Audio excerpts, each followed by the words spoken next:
Njoo nikupeleke Edeni, tukamuone Adamu aliyeishi bustani ya Edeni. Mwanzo imeyasimulia vizuri maisha ya Adamu alipokuwa kiishi bustani ya Edeni. Alikula matunda ya mtini na yale yalodondoka. Wanyama wote na wadudu aliwapa majina yeye.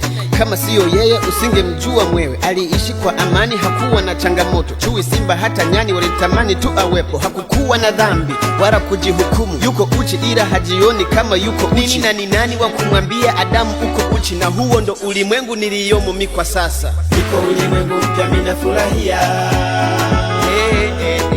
Ukiwa duniani wala hutonielewa. Niko ulimwengu mpya mina furahia.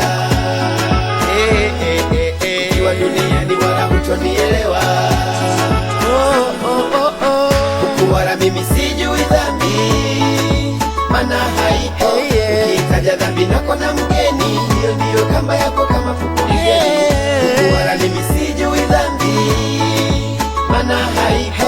Ukitaja dhambi nako na mgeni, hiyo ndiyo kamba yako kama kuku mgeni.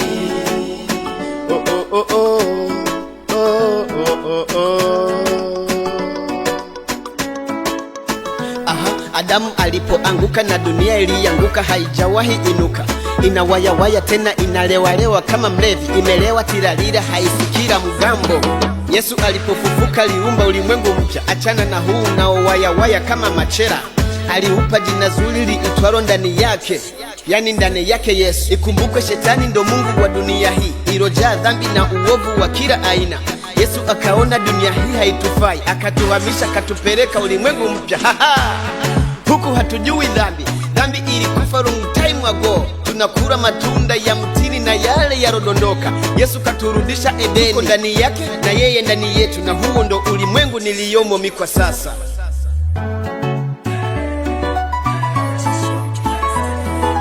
Niko ulimwengu mpya mina furahia.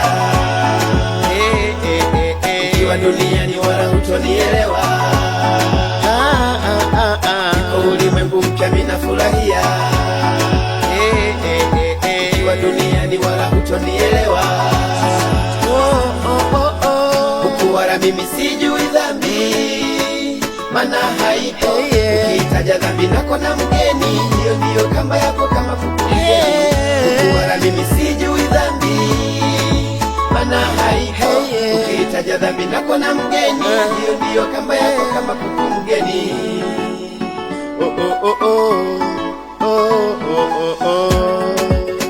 Una shida kama unajihukumu, tena huna imani. Umeshindwa kumwamini Bwana Yesu alichosema. Na kama unashindwa kumwamini Bwana Yesu, unaenda mbingu ya nani? Kubali kuipata haki kwa neema ya Yesu.